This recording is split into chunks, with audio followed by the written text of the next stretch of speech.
Hey folks, welcome to another episode of Arcane Assist. I'm Rebecca, joined this week again by Evan. Hello. And this week we're doing a little bit of Infernals versus the dreaded nemesis of Scorn, Evan's favorite faction. Primary faction? Tertiary faction? Something like that. It's like the one I play the most often and have the most models for. It feels like home, I think is a fair thing to say for Yeah. I am playing Omodamos, the Black Gate. My battle group includes a Desolator, 2 Soulstalkers, a Tormentor, and a Lamenter. On the table here, we're going to go over this in the first turn or so. I deployed a Shrieker, which was in a previous version of the list. I pull it off before it does anything important, but you'll catch that, and you can point it out in the video comments if you like. I have an Infernal Gate, the Hermit of Hengehold, Valen Hawk, the Fallen Knight, Evan really wants me to say.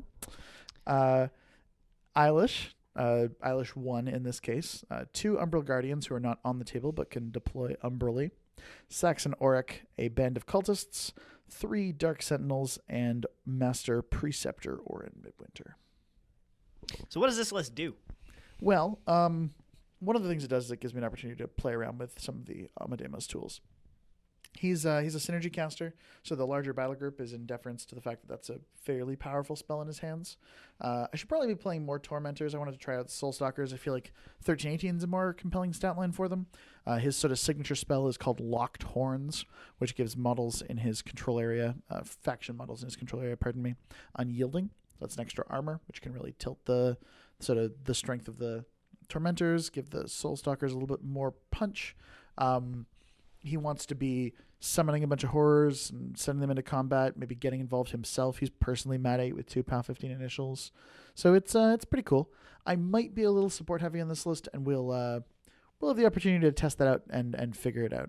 I'm still playing around with Omodamos, so if folks have lists that they're excited about or things that they want to share that you're using with him that are fairly effective, gate or no gate, that kind of question, leave a comment in the description below and let us know.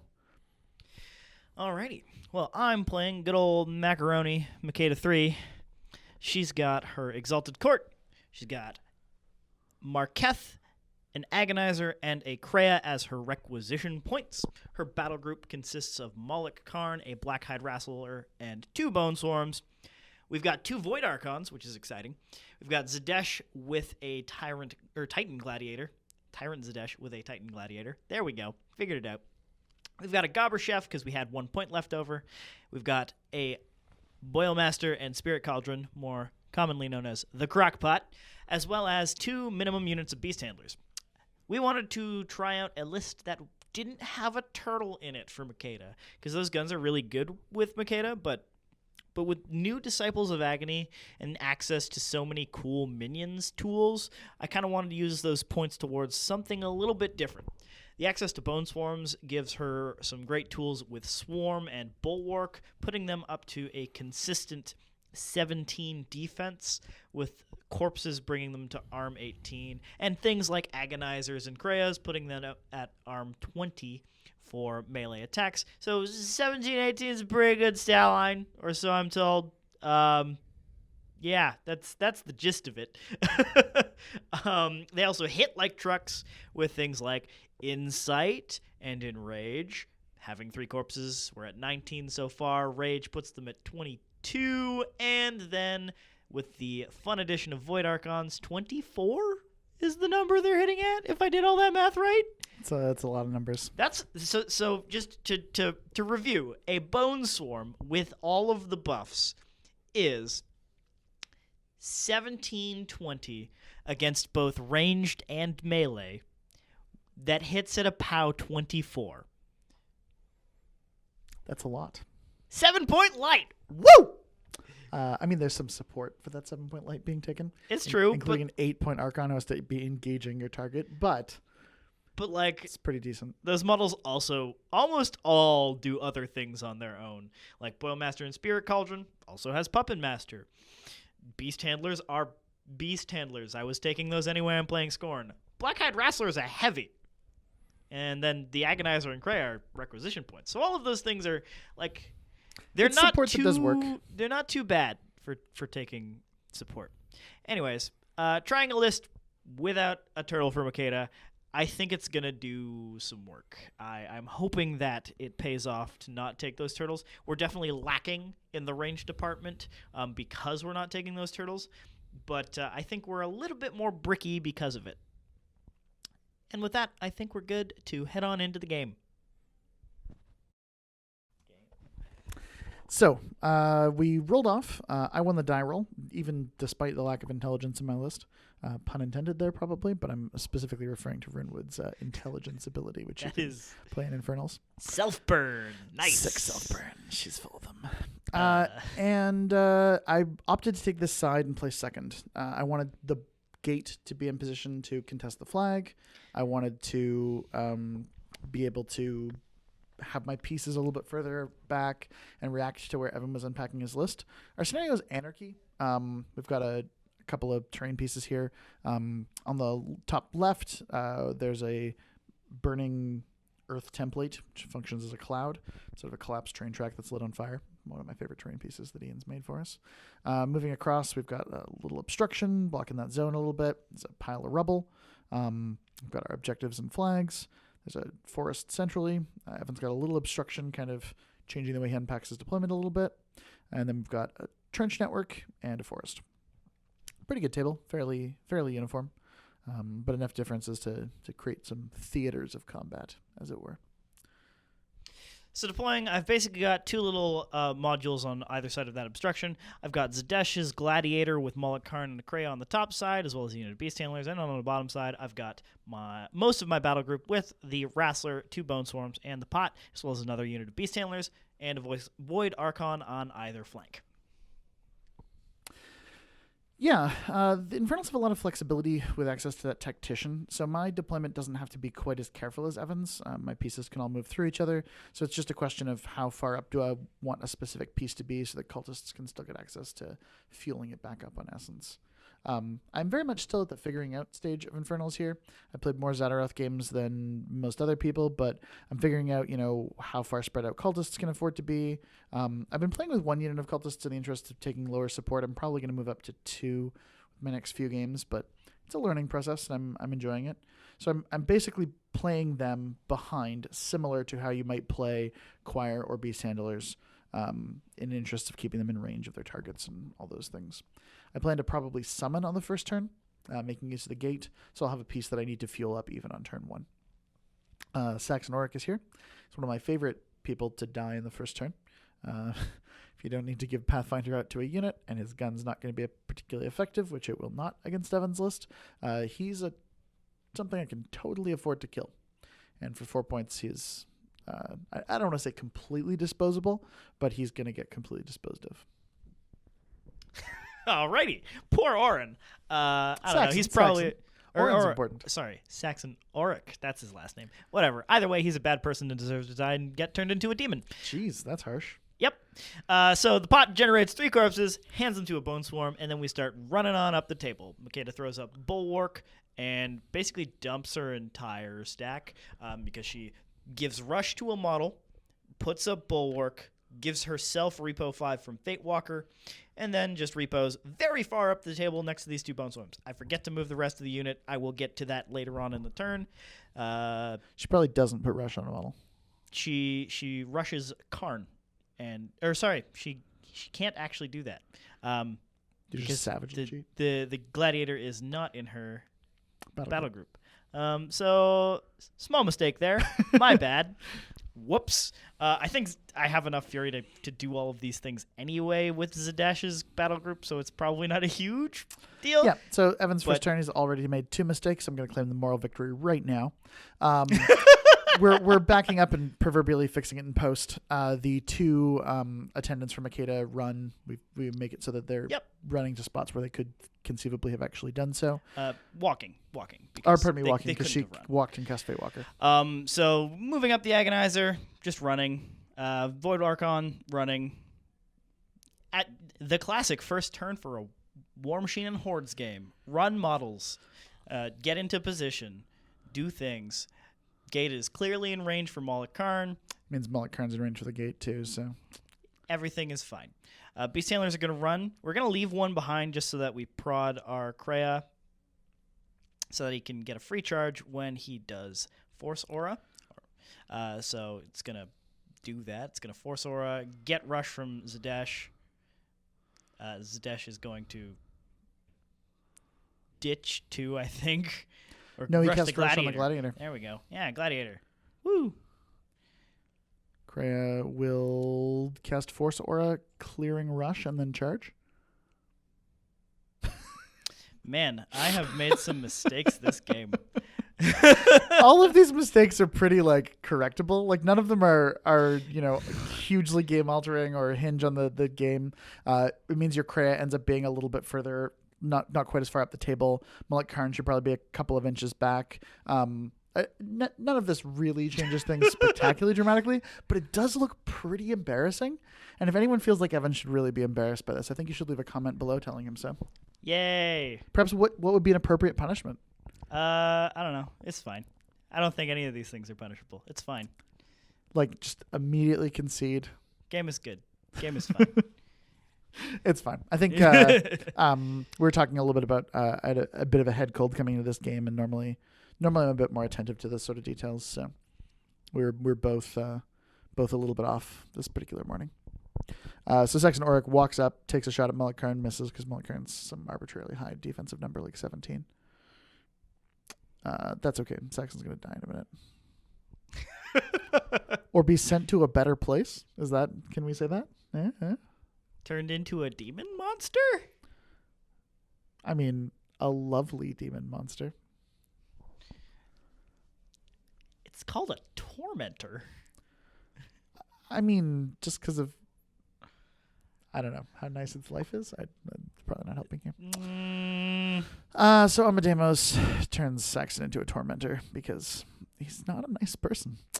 Who gets 1 essence, and then he casts Locked Horns. So he's locking horns and moving up the board. Soulstalker runs up into position and moving through that gate with Valen's Tactician Aura. The cultist unit's just advancing, able to advance through some people, kind of moving up pretty aggressively. The souls are on the Infernal gate, so we'll get to them in a second. Keeping everyone within Orin's command, so I think I'm going to actually have to tuck those guys in the trench in a little bit in a second here, which is what I do. And we're able to fill up the horror that we summoned, because that's how you Infernals.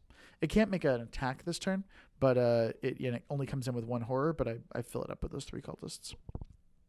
The horror only comes in with 1 horror. 1 essence, pardon me, essence. Yep, thing. So the Lamenter runs up behind those trees, trying to maybe screen for its 2 friends. And there's that Admonisher, Admonisher, the Shrieker. It has the rule Admonisher.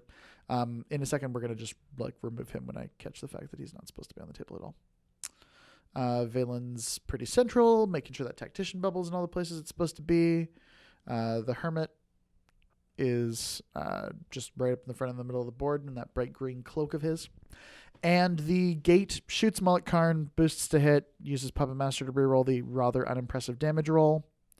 Does a little bit more damage to Mullet Karn. Bunch of damage to his 1.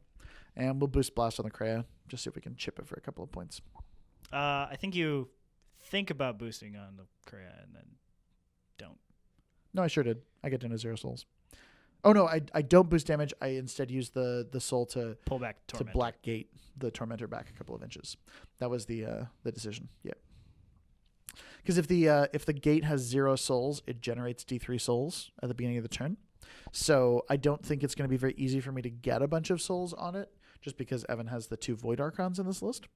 So I'm focusing on putting it down to 0 so it can get them back next turn. Maybe I can roll a 3 again. All right, so start of our turn, we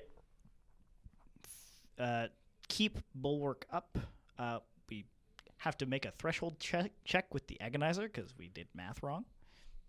Fair. It's going to frenzy into a court member, and then it's going to do no damage. I think it actually misses because it comes base to base with the court member and gives it Bulwark. Indeed it does. Rules are fun, people. So we get 2 corpses on the pot. We'll do the frenzy check in a moment because I noticed that, oh, wait, no, that has a Fury token. We're catching back up. It's funny because at the beginning of this game, you're all over the place. You're forgetting rules, mixing things up, not allocating Fury properly. But then I think pretty quickly you stabilize and you're like, right, Makeda3 is home. I remember all of these things. This is a refresher game, basically. We're like, let's try out some new lists. This is all models I've played with before, but not really together ever because they couldn't be used together before.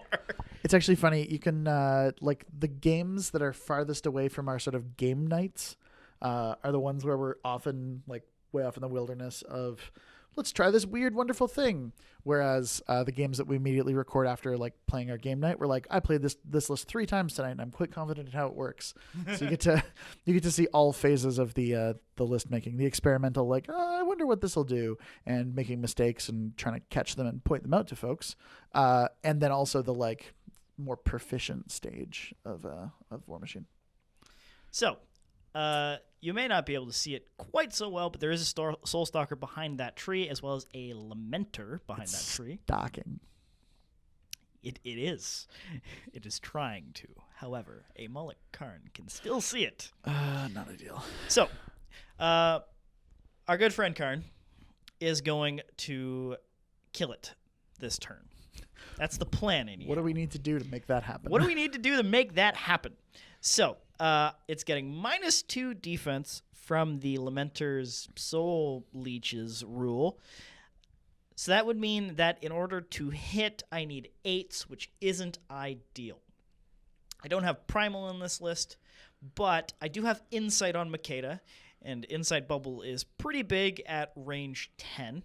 So Makeda wants to walk up with and cast Insight. But before we do that, we want to put Harmonious on her so she can do some other stuff as well, so that, you know, if she needs to, she can throw up an Animus or something along those lines.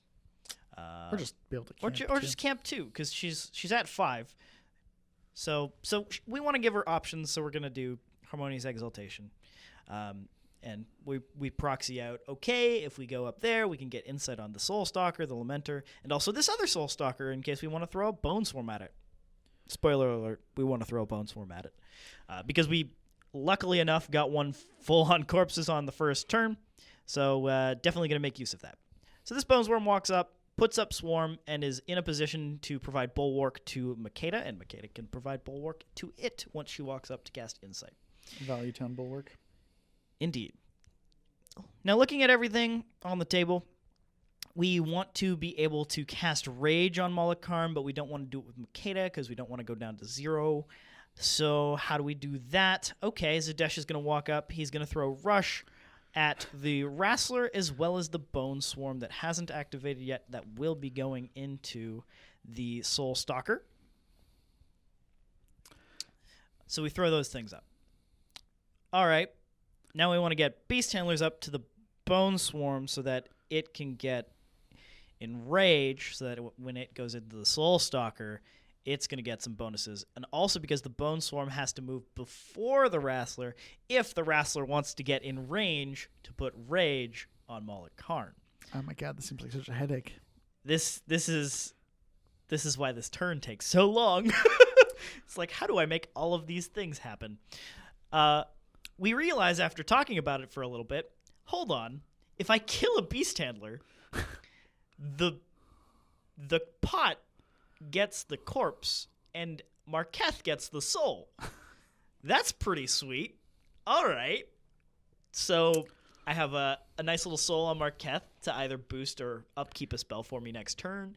And I have a corpse on the pot to give to that empty Bone Swarm next turn, the Bone Swarm that's only on 2 next turn, so I can cast a Puppet Master if I need it. Great. Excellent. Some nice little tech we found while playing this game.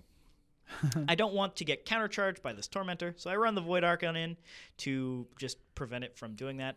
I'm hoping this means that instead of moving forward, the Tormentor has to turn and kill a Void Archon or spend more resources doing that, and basically isn't coming to my side of the table. With all that said and done, we charge with the Bone Swarm. It gets prodding for free from our Beast Handler. It also gets Enrage. So with the current modifiers, I've walked up cast Insight, and given it Rage. Or not Rage, sorry, and Rage. Those are two different rules. They sure are. It's hitting at a pound 19? Yeah, which is dice +1. Dice and +1. you blow up this poor Soul Stalker. You actually missed your charge attack and still killed a heavy under locked horns. Yes, I did. Pretty wild.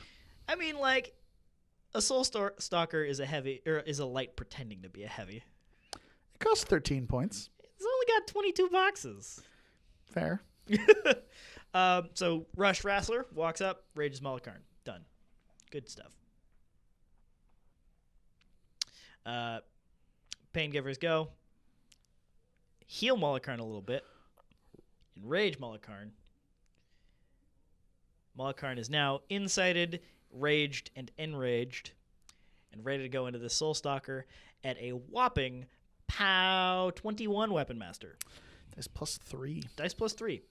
I do a little bit of measuring here. Again, you can't really see because trees.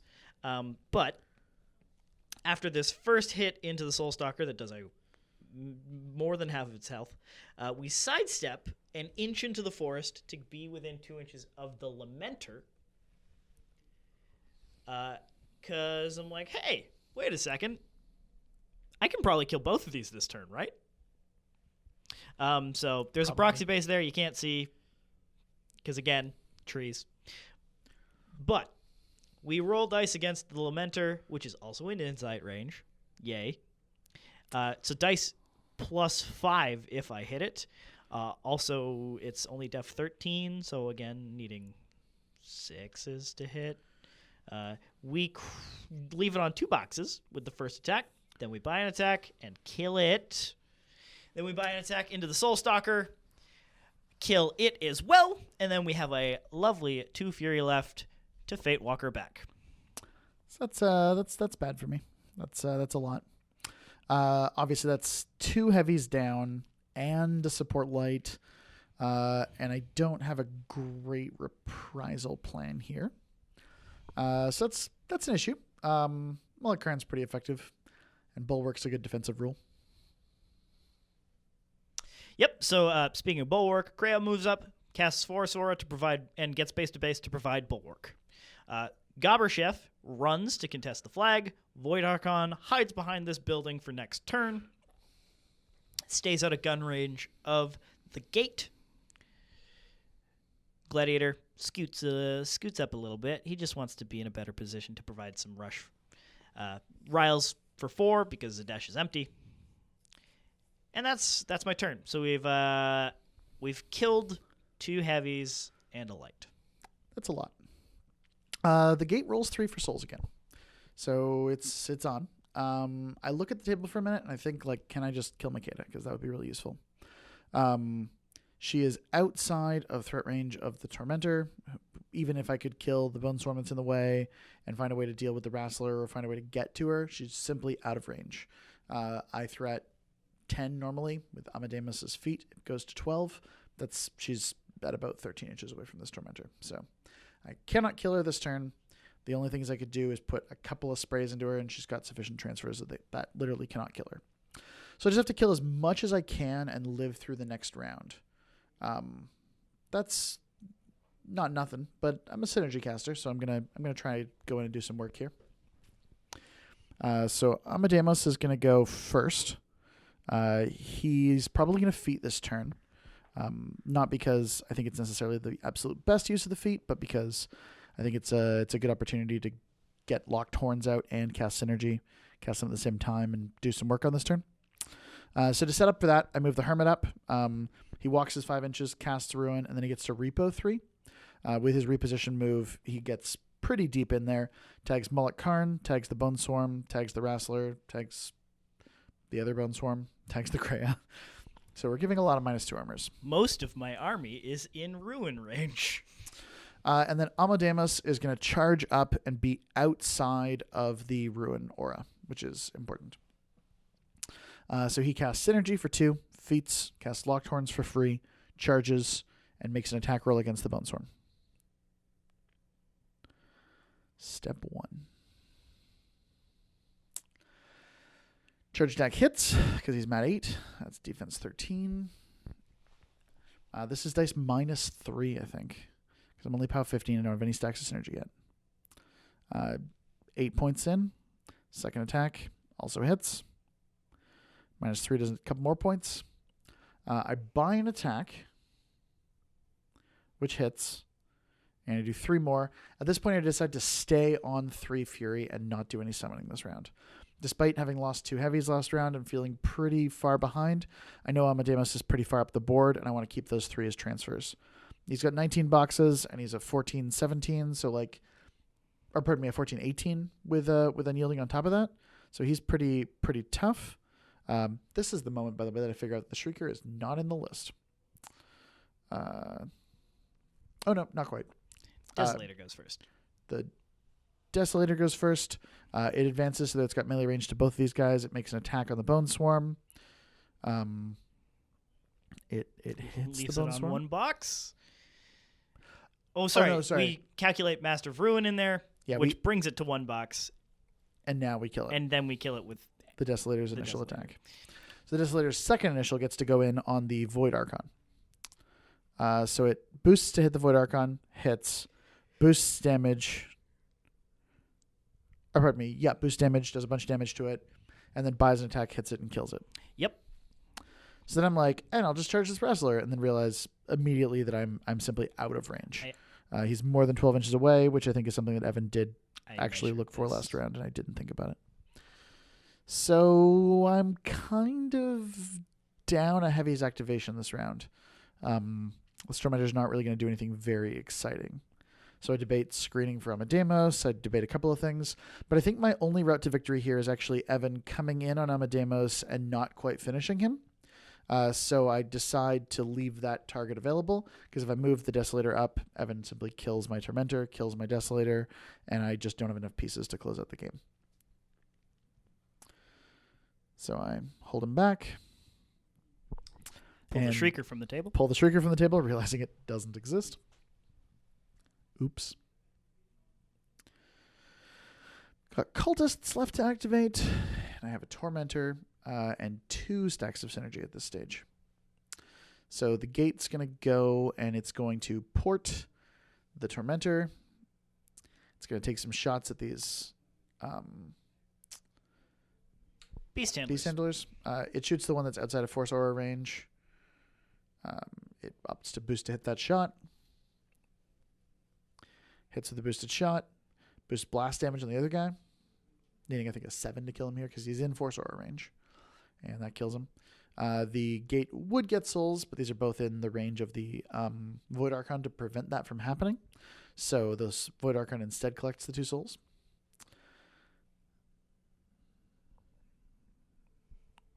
We activate Eilish, who Puppet Masters the Tormentor and teleports into the zone. Probably would have been better off teleporting onto the flag. The Tormentor has Ghostly from the feet and +2 speed. So it charges past Mullet-Kern's melee range and onto the Kreia. It misses its charge attack, so I opt to Puppet Master it. And it rolls another 3. Unfortunately, right now, it's mat 9, but that misses the Kreia because of Bulwark. Yeah, def 14. So I put my second initial, this time into Mullet-Karn. And this one with a combination of back arc and everything hits. And we buy another attack. We do some more damage to Mullet-Karn.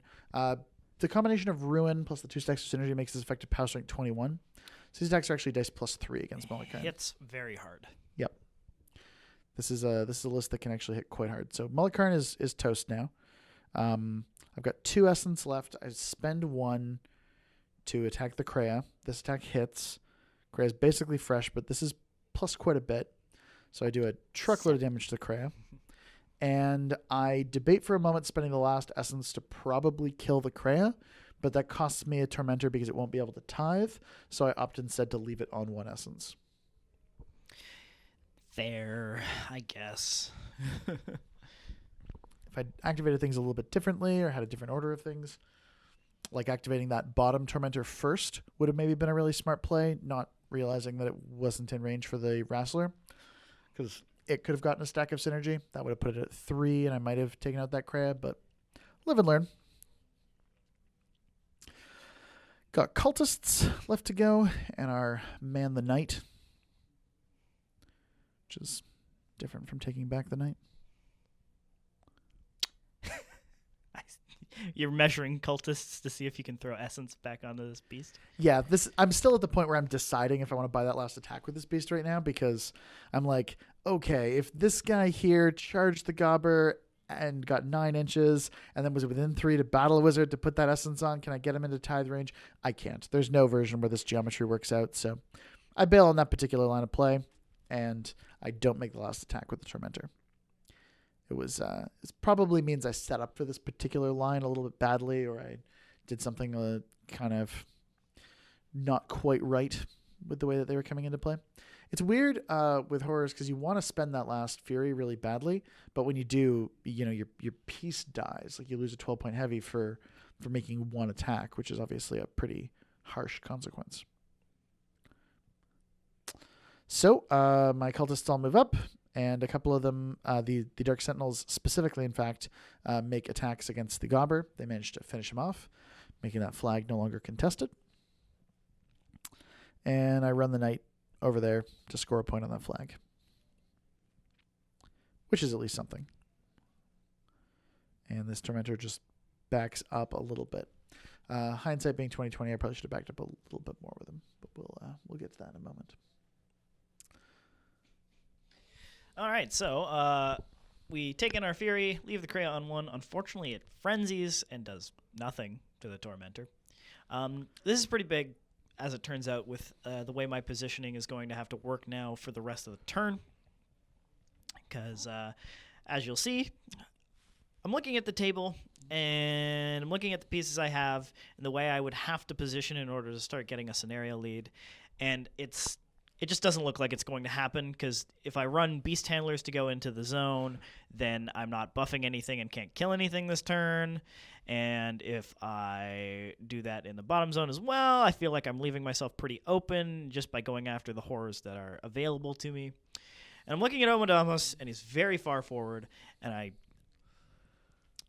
think even though he's on 3 transfers, I can get enough pieces to him with some shenanigans to actually kill him. Step 1 is getting him into the Ruin aura. Now, I'm looking at the table and trying to figure out how I can get that Gladiator to either slam or two-handed throw the Hermit to Omodamos. And with the Kreia frenzying and not being able to just wander out of the way, it means I'd have to use something to actually kill the Kreia in order to make that happen, and that angle just doesn't exist. With the Kreia there, I cannot possibly move the Hermit the way I want to without using the Wrastler, and I think if I use the Wrastler, then I'm blocking my own charge lanes and also maybe just like losing too much power when I go in on Omodamos. So I don't think there's a way I can actually move the Hermit to get Ruin onto him that makes sense. Like, Omodamos is just going to be fine unless I figure out how to move this Hermit. So I look, and I'm like, okay, well, I guess I could try to kill the Hermit, or not the Hermit, my Kreia with, like, the Gladiator, but then what throws? The Wrastler, nope, still doesn't work. Void Archon maybe goes in and kills my Kreia, but then he has to charge the Infernal Heavy. No, that doesn't really work great. Well, what can the Void Archon do? If I go there and teleport, can I kill get Omodamos in Dark Shroud? That'd be basically getting Master of Ruin in there. No, can't do that. But Void Archon still can see a cultist and use Void Walk to get some work in. We have all these souls on it. Might as well. You may have noticed this game that I haven't used any of my ranged attacks. And that is very intentional. I don't want any Umbral Guardians coming out at all. So I haven't made an attack with the Kreia's gun. I was thinking about it earlier in the game when we were talking about that Soul Stalker and trying to get defense there. But no, not happening. Until I see this. That corpse that I was originally going to throw on the Bone Swarm, that can be used to boost for the pot. And the pod has a amazing spell that gets used typically only once or twice a game, like very rarely. But often to win that game. But often to win. And it's called Spectral Lash. It's a lot like Gallows, except one less POW. Except one less POW, and also doesn't have to damage in order to pull the model. Significantly So better. we see this angle where we can pull Omodamos forward, which gets him just barely into Master of Ruin range. And that's not only great because it means that Omodamos is closer, so he's in threat range of more things now. And my angle for charging is a little bit better. So we're looking at it and we're seeing, okay, we still have to rush some models in order to get threat proper, so we can't rage. But he's close enough that I can charge with Makeda now, instead of having to charge with Makeda, kill a cultist, and then overtake into Omodamos, which we would have had to do originally. But now we can just straight up charge, which is amazing. Scary from my perspective. So we're moving up our beast handlers, putting them in position to do their thing. We're going to enrage both the Bone Swarm and the Wrestler. Also, this is blocking a charge lane at the moment. I'm aware of that. I have a contingency plan for that. So we enrage the things. We move up.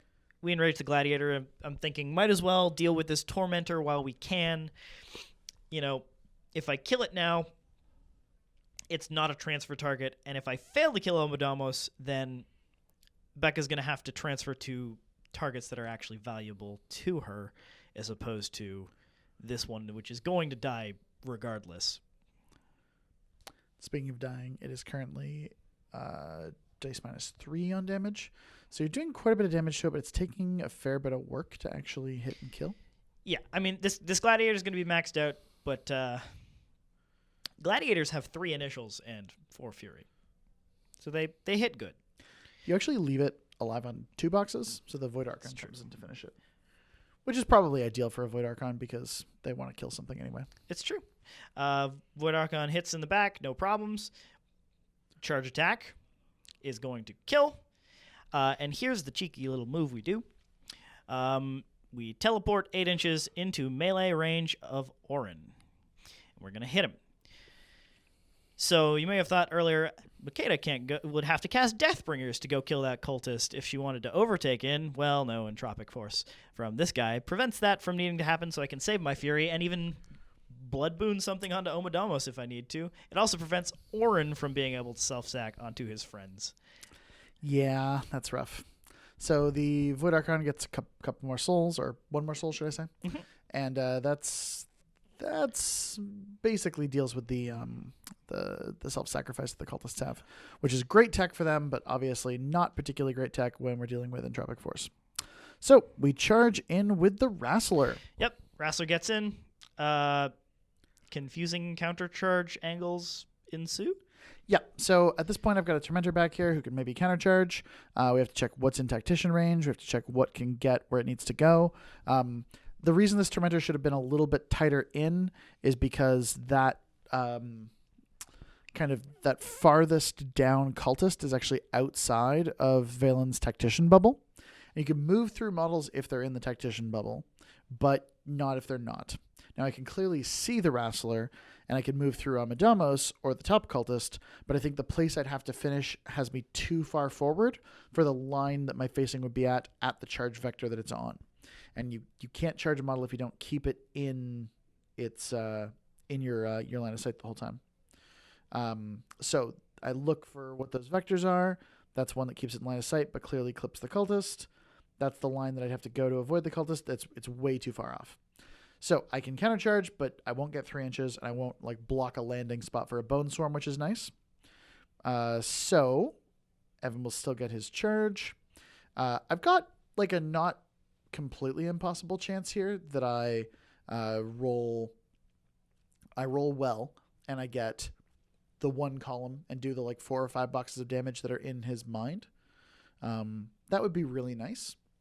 I consider the possibility that Evan comes in with a Bone Swarm, and it would be better to save the counter charge for them, but it's not, so I hold off. And we charge and hit, and then I roll damage. I pick up 3 dice here, thinking about the charge, but not realizing I haven't moved the sufficient distance.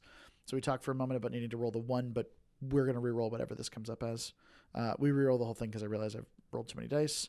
And we do 6 damage to the 6, which is unfortunately not going to be quite enough at the right column. So Evan boosts his charge attack, which connects. Nail it. Boost the bite.